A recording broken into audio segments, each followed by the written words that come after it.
Coming in today, we have our second installment of the MMA Tea Company sponsored fighters UFC prediction show. This will be for UFC 254. It is Khabib versus Gaethje to unify the lightweight championship.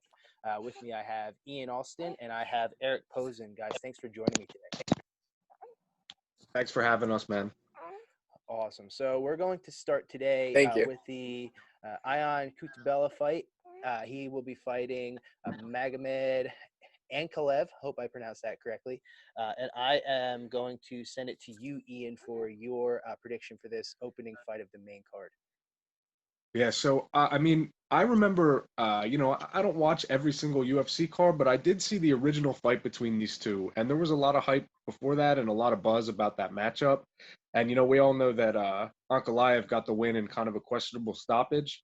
I did a little independent research just to look up on these guys' statistics and things like that. And, I was surprised to find that Ankalaev was more of a striker than a takedown, like a grappler, which, with guys from that region, you typically expect strong grappling backgrounds, lots of takedowns, lots of pressure wrestling.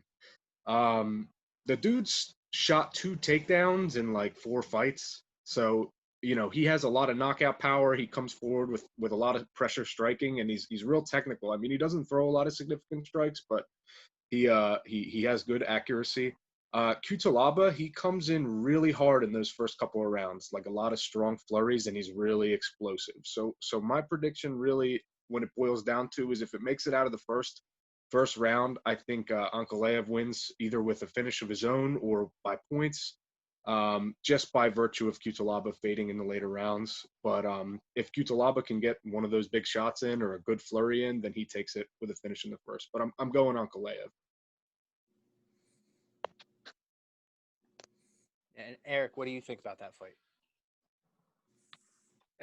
I would agree. I watched their first fight, and Ankalaev was definitely touching him up a little bit more. He was starting to land more shots, and I know there was like some controversy at the end with, the ref stoppage and everything, but I mean, the fight wasn't going to go his way. I think Ankalaev's a little bit more technical.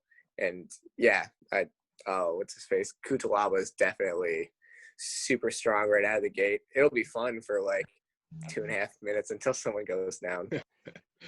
Yeah, and I'm going to agree with both of you. I'm going to go with Ankalaev as well. I think that he's going to clip Kutalaba as he's coming in with those early furies that he has, and stay safe. And then I think he'll put him away in the second round. I think he's going to hurt him early, and then I think he's going to put him away after he kind of fades after that first round ends. So I think we're all on the same page there going into that first fight. And then we have an exciting women's flyweight fight for the second one on the card. It's going to be Lauren Murphy, and she is fighting Lilia Shakarova. She's 8-1, and Murphy is 13-4.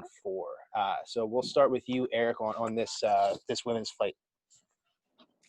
I'll be honest, I don't know too much about the girl that Lauren Murphy's fighting. Mm-hmm. I know that Murphy was supposed to be fighting Gaethje, which was going to be a really interesting fight.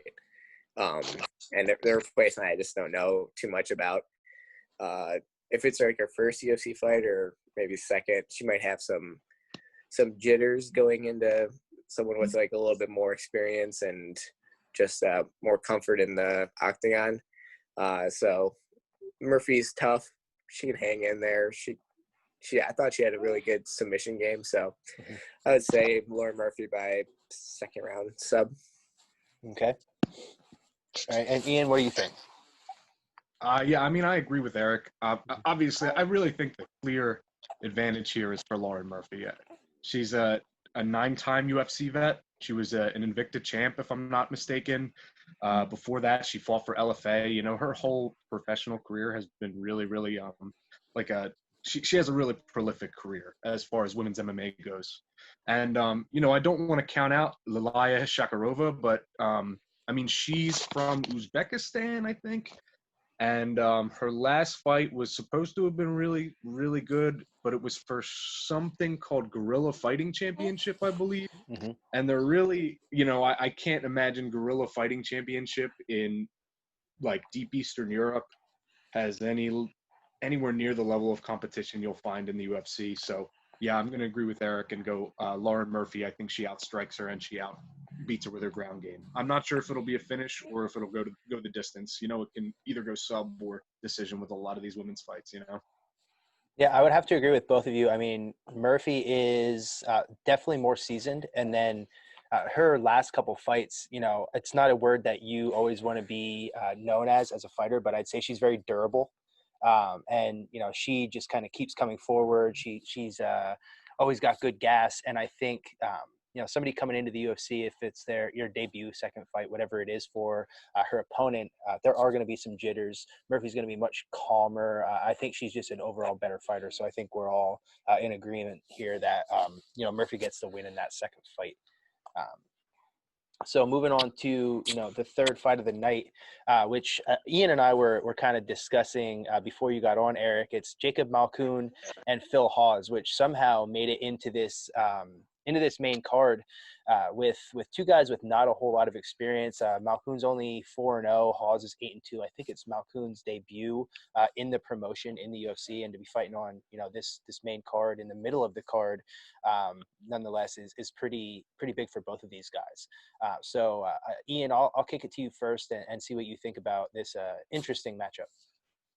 Yeah, I mean, we like you said, we discussed this briefly before we started. I came in with the legitimately genuine question of, is there something I'm missing regarding this matchup, where it is in the card?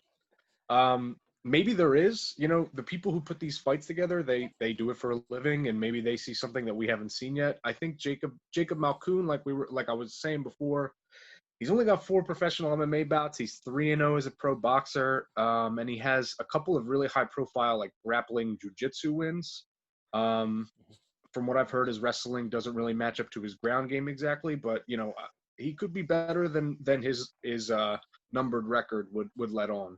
Whereas Phil Hawes, I know, is supposed to be the more athletic of the two, really solid wrestler, and he has 10 fights to Jacob Malkoun's 4, I believe. So, I mean, that experience difference could make a big difference. As I'm thinking about it, I wonder if this was put together just as a way to maybe try to squeeze some crazy stuff out of the two of them. These guys putting a lot on the line on a big card like this, they could really go balls to the wall as far as what they're willing to throw. But I give the fight to Phil Hawes. I think he's going to finish. And Eric, what do you think about this matchup?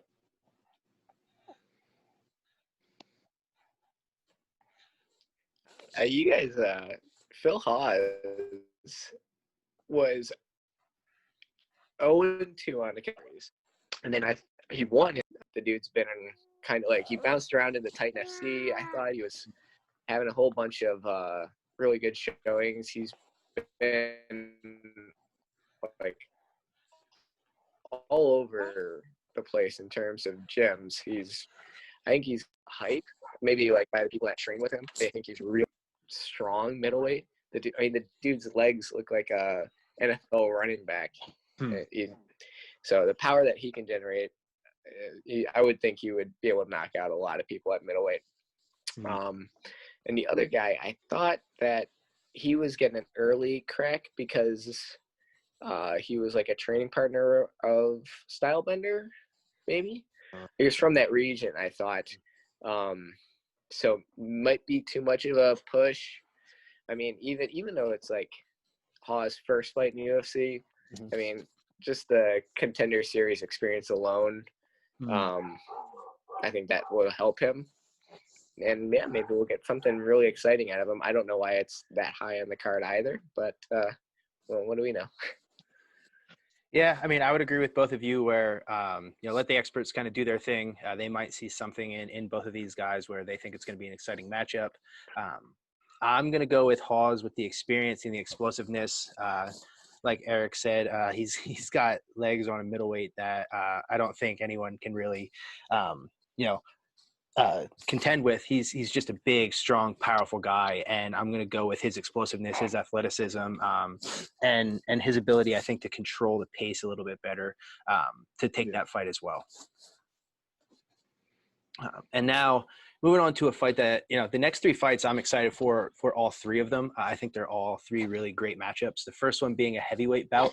That's between Alexander Volkov and Walt Harris. Volkov 31-8 and Harris 13-8 with 1 no contest. So we'll start with you, Eric. Interested to see what you think about this heavyweight fight. This is actually interesting. They're some of heavyweight's interesting. Just some of the guys are really in shape at that high level, and some of them aren't. Mm-hmm. So both these guys are super athletic. They both can bring it for the duration of the 5 rounds, or the 3 rounds. I'm sorry. Mm-hmm. I heard that Phil Daru, who's the strength and conditioning coach down at, or he was at ATT, was saying that Walt Harris was the most athletic person he's ever worked out with, which is pretty crazy knowing all the people that come out of ATT. And he had a great showing in the first round against Overeem. Mm-hmm. Volkov seems to kind of let things go as the fight goes on. When he got knocked out by Derek Lewis. I don't know. I would think whoever holds up later in the rounds is going to win it. And I don't know, exactly how that'll go, but yeah. Yeah, I would agree with that it is going to at least go into the later rounds. What do you think about this one, Ian? This is an exciting fight for me. I like both of these guys a lot, and as a heavyweight, it is always awesome to see heavyweights that can actually, perform athletically as well as just as fighters. You know what I mean? So I have a lot of I'm a huge Volkov fanboy. Ever since I know he lost to Derek Lewis, but that showing was incredible. Just such technical striking. I was a fan despite the loss. You know what I mean? But that being said, I think Eric was right in the sense that he as he gets more comfortable in the later rounds, he lets things kind of sneak through on him. So I would really like to see him stay defensive and stay really aware of those sorts of strikes, because Walt Harris, the guy has finished all of his wins. Every single win have been by knockout.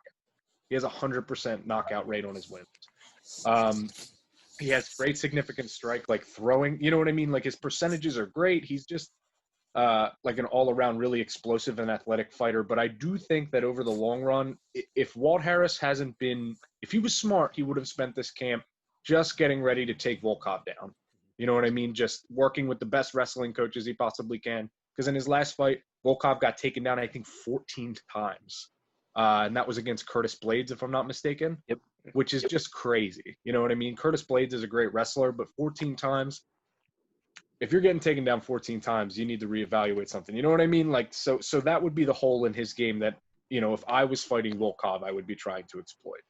So, I'll give a long distance win, into the later rounds or going to decision, that goes to Volkov. But Walt Harris finishes him in the first round if he lands clean. You know what I mean? Yep.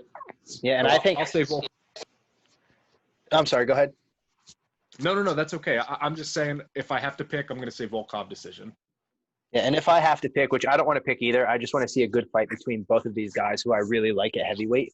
But I think Harris is going to come out like a man on fire, and I think he's going to be looking for that finish early. And I think he will clip Volkov early in that first round. He might hurt him, not finish him in the first round, but I think he's going to do a lot of damage that'll lead to either a first or a second round finish. Like you said, Harris has really crisp striking. His significant strikes are always very high. And, when he wins, he puts you to sleep.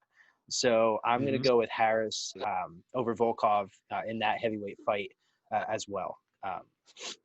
So moving forward into a middleweight fight, co-main event. This is probably the fight. I know everyone's excited for Khabib and Gaethje, but this is probably the fight that I'm most excited for. And it's Jared Cannonier and Robert Whitaker here at middleweight. So, Ian, I'm interested to see your thoughts on this middleweight fight and how you think it's going to go. Yeah, I mean, I don't think you were exaggerating, John, when you said these last three fights are really exciting. I'm a big Robert Whitaker fan. I love Bobby Knuckles. He's had a rough last couple of Hmm. fights. You know what I mean? With that knockout loss to Adesanya, and he edged out a decision over Till, but he didn't look amazing fighting him. You know what I mean? And I think if Till didn't hurt himself, that might have been a Till win. But Hill I mean, the agrees. man was a the Whitaker is champion material. We've already seen him with the gold around his waist. I would like to see him come back and really put it on Cannonier and pull through with the win. But Cannonier has done nothing but win since he's come down to middleweight. The guy has heavyweight power at middleweight, which is insane. And with what we saw with, for example, Jan Blachowicz, a friend of mine and I were discussing this. It seems like a lot of these guys, because Cannonier is 36, he's getting towards the end of his MMA career, or at least hopes of championship runs. You know what I mean? I think a lot of these guys who are on the older side of things are just putting it all on the line, and they're really coming out with even some of their best showings. So, this is another war of attrition, sort of. My heart says Bobby Knuckles. My brain says bet on Cannonier coming through with a finish. All right, and I would have to throw it to you, Eric, and see what your thoughts are on this one as well. It's definitely it's a complicated fight, because it can go a couple of different ways. Like Ian touched on, the fact that Cannonier was a pretty successful UFC heavyweight and kept his power when he dropped down pretty much, that you can't really underestimate that.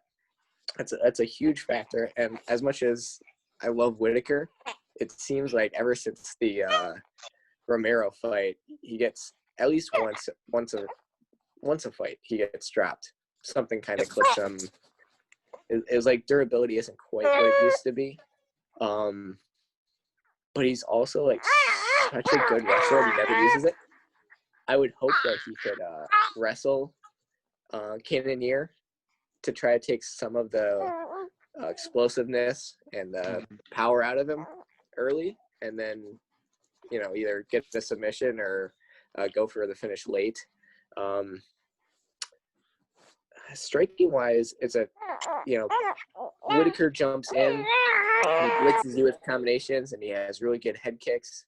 And then Cannonier's, he's got much more a Thai style. So I would think Cannonier's going to chew up his front leg a little bit with the leg kicks, and then Whitaker is going to still try to bounce in and out. So it should be a really interesting clash of styles in a couple different ways. I'm gonna say Whitaker by decision until I just haven't seen Cannonier put it on someone that was at like Whitaker's level yet. Yeah, that makes sense. Yeah, I hope that's man. Yeah, I'm so torn on this fight, right? Because I'm a big Bobby Knuckles fan too, right? So I'm pulling for him in my heart, but the power that Cannonier has, he just has to catch you once, right? And we've seen him do that time and time again since he's come down. I think it's really gonna depend on what Eric hit on, which is can Cannonier slow him down with those leg kicks, right? Can he chew up that front leg? If he's able to do that early and stop Whitaker's movement, which I think is so crucial in his striking, right? If he can slow him down a little bit, I think Cannonier can start to chop away even more and then start to pick his shots and maybe put him away. Now, if Whitaker can avoid those leg kicks, start checking them, counter off of them, and keep his movement crisp moving into the second and third round, then I think Whitaker wins that fight. So I'm going to go with Whitaker to stop Cannonier's climb in that weight class, just because I want to see Whitaker come back and fight for that belt again. And we know he can do it. He's been there. I'd like to see that rematch. And then for, the last fight of the night. I think that's still a bad fight for him. What's that? Sorry. No, go ahead. I still think the rematch is still stylistically bad. It is stylistically Whitaker. bad. Yeah, well, it's stylistically Yeah. bad, I would say, for a lot of people.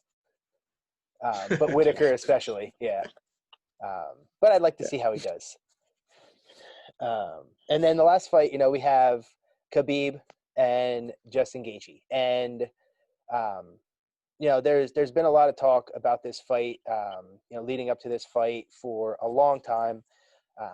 Khabib, obviously undefeated, hasn't really been even tested in many of his fights, just mauling people. And then you have Justin Gaethje, who was an NCAA, All-American. He is someone who just, I think, enjoys violence most MMA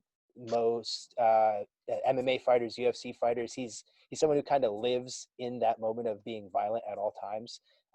Plus, he's got good wrestling, like I said. So it's a very interesting fight for me.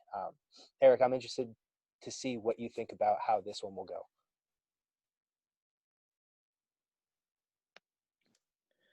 All right, so this one is probably the most interesting matchup. Just off of Gaethje's last performance against Ferguson, which was maybe like the most impressive striking display I've seen in a while. Both his footworks, his angles, and his combinations. Man, you don't see anybody put Ferguson almost down like that. I mean, the dude was so tough that he didn't go down, but he took a beating. He took a major beating, and it was a technical, composed beating. It wasn't the old Justin Gaethje style where he's brawling you and he lives in that pocket. But he can still do that. So if he needs to, I don't think it's such a big switch that he could go to that. I don't think Khabib has actually fought a really good wrestler. Like I was looking through his fight history, Michael Johnson, Al Iaquinta, and I think like Pat Healy or something were like the only guys that he's fought that had really good wrestling, at least like at a collegiate level. So this is the first like really good wrestler that Khabib's fought as well. I mean, could he take him down and do what he does to everybody else? Yeah, I mean, I'm sure he could, and I'm sure they've planned for that. But I think between Gaethje's wrestling defense kind of being an unknown that people haven't seen, his volume and his diverse striking offense, and his kind of his ability to get hit and take some damage and not care, I think really helps him in this. Just Khabib mentally breaks everybody, and if you don't care about the damage in the first place, it's going to be a little bit harder to break you. So I'm going with the upset. I'm going to say Gaethje takes it. All right, Ian, thoughts? I mean, as far as this matchup goes, first of all, who would have ever thought this was going to happen? You know what I mean? Like a year ago, who would have thought that Justin Gaethje had the best chance of beating Khabib of any other really matchup possible? Yeah, no, as far as what Eric said, that display against Tony Ferguson, I remember I watched it after the fact because I didn't catch the fights when they were on, and I had heard that Justin Gaethje finished Tony Ferguson in the fifth. I was shocked, and when I watched it, it was like it was a different fighter. It wasn't even Justin Gaethje. It was, it had Justin Gaethje's face, and it had his power, and it had his just general proclivity towards massive amounts of damage on his opponent, but it was measured, and the striking was accurate, and he was listening to his coaches in a way that that just blown away. That being said, I think Khabib has dismantled dangerous strikers in the past, power strikers, guys like that. Maybe not with the same level of devil may care attitude as Justin has as far as taking damage. But I think the pressure Khabib applies is less about damage and more just about like he just grinds you out. You know what I mean? Like he hurts them with ground and pound, but I think he breaks their spirit with just, damn, I train every single day for most of my life, and I can't stand up right now. Like I'm literally being driven to the mat by You know what I'm trying to say is it's just like a different kind of animal. I am curious to see how Khabib comes to this fight. Not with you got to address the passing of his father, who was such a huge part of his training camps. So you have to wonder how that's going to affect him. I would like to see him come back, focused, composed, and get that 29th win so he can retire undefeated. I think Khabib comes in and either submits or goes the distance and gets the decision over Justin.